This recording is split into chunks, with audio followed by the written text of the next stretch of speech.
നമസ്കാരം, മലയാളി വാർത്തയിലേക്ക് സ്വാഗതം. ഏറ്റവും അതിദുഃഖകരമായ ഒരു വാർത്തയാണ് പങ്കുവയ്ക്കാനുള്ളത്. കഴിഞ്ഞ ആഴ്ച നമ്മൾ അറിഞ്ഞ ഒരു സംഭവമാണ്. അതായത് തിരുവനന്തപുരം കവടിയാറിലുണ്ടായ അപകടം. അതായത് റോഡിൽ സൈഡിലൂടെ പോവുകയായിരുന്ന യാത്രക്കാരെ നിയന്ത്രണം തെറ്റി കാർ ഇടിച്ചു തെറിപ്പിക്കുകയും അതിൽ ആ ഒരു സംഭവ സ്ഥലത്ത് വെച്ച് തന്നെ നൌഷിജ എന്ന യുവതി മരിച്ച സംഭവം നമ്മൾ അറിഞ്ഞതാണ്. ഈ നൌഷിജയുടെ ഭർത്താവ് ആഷിഖ് ചികിത്സയിലായിരുന്നു. ഇപ്പോൾ ആഷിഖും മരണത്തിന് കീഴടങ്ങിയിരിക്കുന്നു എന്ന വാർത്തയാണ് പുറത്തു വരുന്നത്. അത്യന്തം ദുഃഖകരമായ ഒരു വാർത്തയാണ് പുറത്തു വരുന്നത്. തിരുവനന്തപുരം മെഡിക്കൽ കോളേജ് ആശുപത്രിയിൽ ആഷിഖ് ഇത്രയും ദിവസം ചികിത്സയിലായിരുന്നു. മരണത്തോട് മല്ലടിക്കുകയായിരുന്നു. ജീവിതത്തിലേക്ക് തിരിച്ചു വരുമെന്നൊരു പ്രതീക്ഷ ഉണ്ടായിരുന്നു. പക്ഷെ പ്രതീക്ഷകളെല്ലാം വിഫലമാക്കി നൌഷിജയുടെ അടുത്തേക്ക് ആഷിഖും മടങ്ങിയിരിക്കുകയാണ്. വളരെ ദുഃഖകരമായ സംഭവമാണ് റിപ്പോർട്ട് ചെയ്യപ്പെടുന്നത്. അതായത് കഴിഞ്ഞ വെള്ളിയാഴ്ചയാണ് ഈ സംഭവം ഈ അപകടം തിരുവനന്തപുരം നഗരത്തെ നടുക്കിയ അപകടമുണ്ടായത്. അതായത് നിയന്ത്രണം തെറ്റിയെത്തിയ കാർ ഫുട്പാത്തിലേക്ക് ഇടിച്ചു കയറുകയും നൌഷിജ അതുപോലെ തന്നെ ആഷിഖ് അതുമാത്രമല്ല മറ്റു ചിലരെയും ഈ വാഹനം ഇടിച്ചു തെറിപ്പിക്കുകയും ഒരുപാട് നേരം ഇവർ വാഹനാപകടത്തിൽ പരിക്കേറ്റ റോഡിലാകുന്ന അവസ്ഥയായിരുന്നു. ആരും സഹായിക്കാൻ എത്തിയില്ല എന്നതടക്കമുള്ള ആക്ഷേപമൊക്കെ ശക്തമായിരുന്നു. ഇതിന് പിന്നാലെയാണ് നമ്മൾ നേരത്തെ അറിഞ്ഞതുപോലെ BJP നേതാവ് സന്ദീപ് വാചസ്പതി അദ്ദേഹം ഈ അപകടത്തെ തുടർന്നുണ്ടായ ട്രാഫിക് ബ്ലോക്കിൽ അകപ്പെടുകയും പിന്നാലെ എന്ത് സംഭവിച്ചു എന്നറിയാൻ അദ്ദേഹം കാറിൽ നിന്ന് പുറത്തിറങ്ങി വന്നപ്പോൾ അപകടത്തിൽ പറ്റിക്കിടക്കുന്നവരെ അദ്ദേഹം കാണുകയും പിന്നെ അദ്ദേഹം തന്നെ മുൻകൈയെടുത്ത് അദ്ദേഹത്തിന്റെ വാഹനത്തിൽ തന്നെ നൌഷിജയെ ആശുപത്രിയിലേക്ക് കൊണ്ടുപോകും വഴിയാണ് നൌഷിജ മരണത്തിന് കീഴടങ്ങിയത്. ആഷിഖിനെയും ആശുപത്രിയിലാക്കിയതാണ്. ചികിത്സയിലായിരുന്നു. പക്ഷേ ജീവൻ തിരിച്ചു പിടിക്കാൻ സാധിച്ചില്ല. എന്തായാലും വളരെ ദുഃഖകരമായ സംഭവമാണ് റിപ്പോർട്ട് ചെയ്യപ്പെട്ടിരിക്കുന്നത്. ഇവരെ ഇടിച്ചു തെറിപ്പിച്ചു, അതായത് റോഡ് സൈഡിലൂടെ നടന്നു പോയിക്കൊണ്ടിരുന്ന ഇവരെ ഇടിച്ചു തെറിപ്പിച്ച ഈ കാറ് മറ്റ് 2 കാറുകളും ഒരു ബൈക്കിലും ഇടിച്ച് അപകടമുണ്ടാക്കിയിരുന്നു. രക്തസമ്മർദ്ദം കുറഞ്ഞാണ് ഇത്തരത്തിൽ നിയന്ത്രണം തെറ്റിയത് എന്നായിരുന്നു ഈ കാർ ഓടിച്ചിരുന്ന ഡ്രൈവർ വ്യക്തമാക്കിയത്. അദ്ദേഹം വാഹനത്തിൽ അതായത് ഡ്രൈവ് ചെയ്തുകൊണ്ടിരുന്ന സമയത്ത് അദ്ദേഹത്തിന് അതായത് ഈ ഒരു അസ്വസ്ഥത ഉണ്ടായി. പിന്നാലെ നിയന്ത്രണം തെറ്റിയ അപകടം ഉണ്ടാവുകയായിരുന്നുവെന്ന് കാർ ഓടിച്ച കുറവൻകോണം സ്വദേശി മോഹൻ തോമസ് അറിയിച്ചിരുന്നു.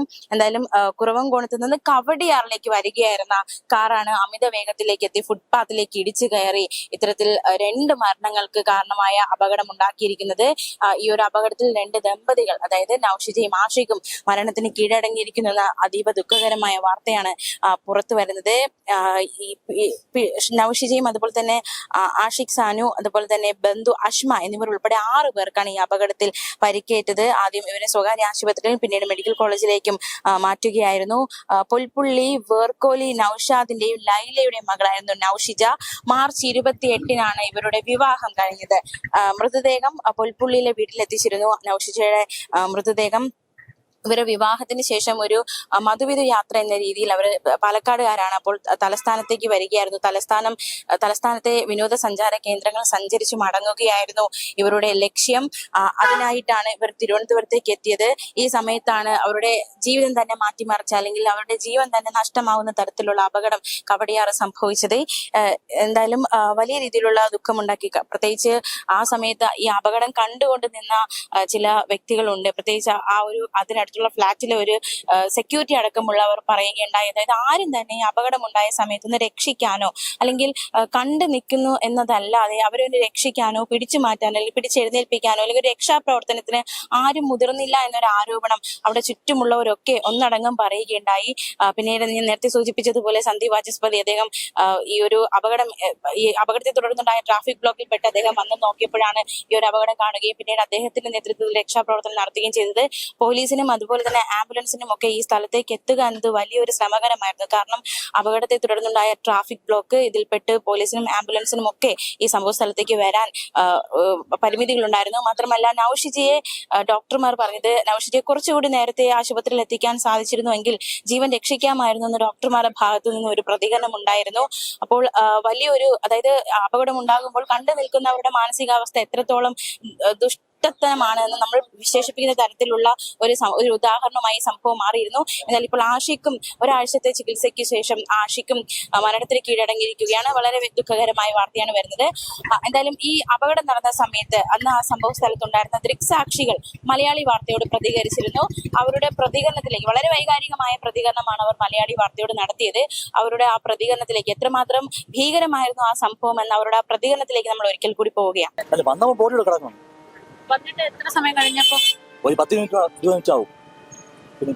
എന്താ സംഭവിച്ചത്? എന്തെങ്കിലും ഡ്രൈവർക്ക് ഓർമ്മയില്ല എന്തിനാണെന്ന്. ഡ്രൈവർക്ക് എന്താണെന്ന് ശരിക്കും ഓർമ്മ കിട്ടുന്നില്ല. അയാൾ പറഞ്ഞ് ഞാൻ പതുക്കെയാണ് പോയെന്നാ പറഞ്ഞത്. ആ സാറ് കറക്റ്റായിട്ട് കാണുന്നുണ്ട്. ചേട്ടാ, എത്ര വാഹനങ്ങളാണ് കറക്റ്റ് ഇവിടെ ഇടിച്ചത്? അങ്ങനെ എന്തെങ്കിലും? ഈ കാർ നല്ല സ്പീഡിലായിരുന്നു. നിരവധി ആൾക്കാർ വഴിയിൽ വന്നവരെയാണ് ഇടിച്ചിട്ടത്. ഞാനും അപ്പുറത്തില്ല, ഞാനും വണ്ടി മാറ്റിയില്ലായിരുന്നു. ഈ സത്യം പറഞ്ഞു കഴിഞ്ഞാൽ ഈ മെഡിക്കൽ കോളേജ് ഏകദേശം ഒരു 2 കിലോമീറ്ററിനകത്തായിട്ട് ഒരു ആംബുലൻസ് പോലും ഒരു 10-15 മിനിറ്റൂടെ എത്തിയിട്ടില്ല. ഏകദേശം വേറൊരു വാഹനങ്ങളിൽ കൂടെ ഒരു ആളെ എനിക്ക് ഓർമ്മയില്ല. ഒരു കാറിൽ വന്ന ഒരു ബെൻസ് കാറിൽ വന്ന ഒരാളാണ് ഒരു ലേഡിയെ ഒരുപാട് മുറിവ് പറ്റിയ ലേഡിയെ എടുത്തോണ്ട് പോയത്. സത്യം എല്ലാവരുടെയും വീഡിയോ എടുക്കുന്ന ടൈം കൊണ്ട് ആരെയും രക്ഷിക്കാനല്ല, എല്ലാവരും വീഡിയോ എടുക്കാണ് ചെയ്തത്.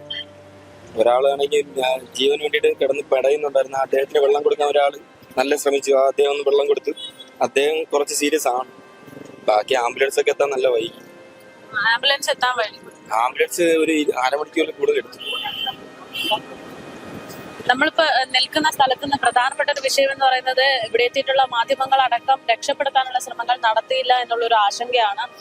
ഒരു യുവതി മരണപ്പെട്ടു എന്നുള്ള വിവരങ്ങളാണ് പുറത്തു വരുന്നത്. അതിനേക്കാൾ ഉപരി ഈ ആക്സിഡന്റ് ഉണ്ടായ സമയത്ത് അപകടം പറ്റിയവരിൽ മിക്കവരും റോഡിലൂടെ നടന്നു പോകുന്ന ആളുകളായിരുന്നു എന്നുള്ളതാണ്. അതിന്റെ ദൃശ്യങ്ങളാണ് നമ്മളിപ്പോൾ കാണുന്നത്. വലിയ അപകടം തന്നെയാണ് സംഭവിച്ചത് എന്നത് വാഹനത്തിന്റെ ഒരു ദൃശ്യങ്ങളൊക്കെ കാണുമ്പോൾ നമുക്ക് മനസ്സിലാകും. ചേട്ടാ, ഇവിടെ ഉണ്ടായിരുന്നോ? ഇപ്പൊ വന്നതേ ഉള്ളൂ.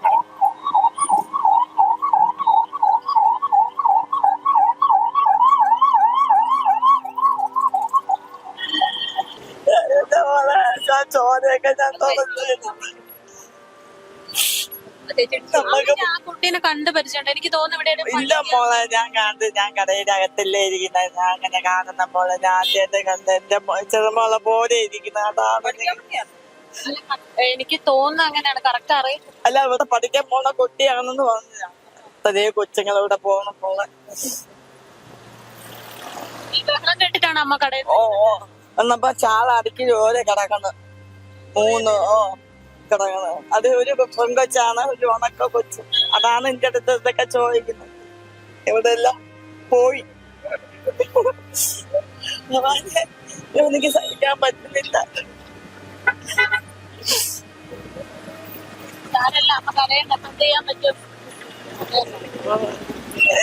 ചെറുമക്കളെ ചെറുമോനും എല്ലാം വണ്ടിയും കൊണ്ട് പോകണം. എല്ലാം പോണേ. അയാളാണ് ഒരു വയസ്സായ അമ്മാമനാണ് ഇതിന്റെ കാണുന്ന കാര്യം. അയാൾ അവിടെ നീ ഇടിച്ചിട്ട് വരെയായിരുന്നു. അങ്ങനെയൊന്നും ഇവിടെ നിന്നൊരു കാറും കൂടെ പോയി ഇടിച്ച്. സംഭവം കണ്ടിരുന്നറിയാനോ? സംഭവം കണ്ടു. ഒരു ഇലക്ട്രിക് കാറാണ് വന്നത്. കാറ് വന്ന് ആദ്യം നടന്ന് പോയി 2 പേരെ ഇടിച്ചു. അയാൾ ഇങ്ങനെ പൊങ്ങി പോണുണ്ട്. പൊങ്ങി തറയിൽ വീഴുന്നപ്പോഴാണ് നമ്മൾ കാണുന്നത്. പോയി അടുത്ത ഒരു കാറിനെ ഇടിച്ചു, വേറൊരു കാറിനെ ഇടിച്ചു. 2 പേര് 6 പേര് മൊത്തം റോട്ടിൽ കിടന്നു. അതിൽ ഒരാൾ മരിച്ചെന്ന് ഇപ്പൊ റിപ്പോർട്ട് കിട്ടിയിട്ടുണ്ട്. ഇത് ഓവർ സ്പീഡിലായിരുന്നു വണ്ടി. ഓവർ സ്പീഡ്, വണ്ടി സ്പീഡായിരുന്നു. അയാളെ കൺട്രോൾ ചെയ്യുമെന്നാണ് അയാൾ പറയുന്നത്. ബ്രേക്കിന് വരും ആക്സിലേറ്റർ ചവിട്ടി.